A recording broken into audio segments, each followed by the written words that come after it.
We used to hide under the covers, staring at each other with careless melodies.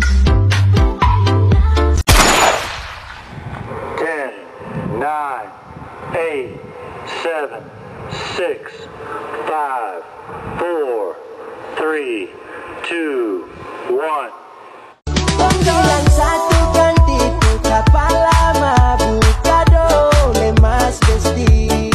Bacalah isa di muka orang-orang naik tahuncang nama tarabai. Baik, jadi kita akan membahas bahaya narkotika bagi kalangan remaja.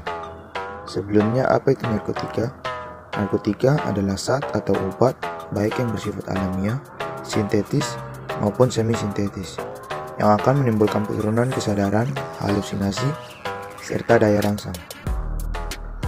Kemudian, narkotika dibagi atas 3 golongan. Golongan 1, contohnya yaitu ganja, opium, dan tanaman koka. Ini sangat berbahaya jika dikonsumsi karena berisiko menimbulkan efek kecanduan bagi kita. Golongan kedua, contohnya morfin, alfa-prodina, dan contoh lainnya. Ini bisa dimanfaatkan sebagai pengobatan asalkan sesuai dengan resep dari dokter. Kemudian berikutnya golongan ketiga. Golongan ketiga ini memiliki risiko ketergantungan yang cukup ringan dan banyak dimanfaatkan untuk pengobatan serta terapi. Nah, menurut para peneliti, ternyata dalam narkotika terkandung banyak sekali zat berbahaya. Contohnya heroin. Heroin sendiri dapat meningkatkan kadar dopamin pada otak hingga 200%.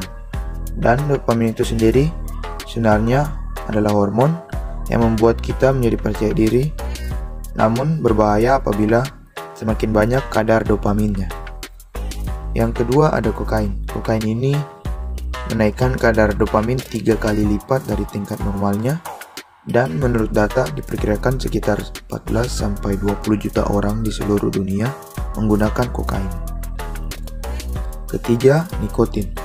Nikotin masih jauh lebih rendah daripada heroin, namun nikotin bisa meningkatkan kadar dopamin sekitar 25-40%, sehingga para perokok dapat kecanduan dan susah untuk berhenti merokok.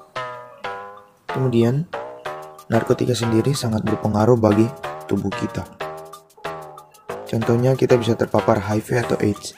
Ini disebabkan karena penggunaan narkoba melalui jarum suntik yang memperbesar peluangnya terkena HIV atau AIDS, bahkan terjadinya kematian. Yang kedua, terganggunya saraf utama kita. Saraf utama kita akan terganggu sehingga kita bisa kejang-kejang, halusinasi, serta gangguan kesadaran dan kerusakan saraf tepi. Yang ketiga, siklus haid tidak teratur.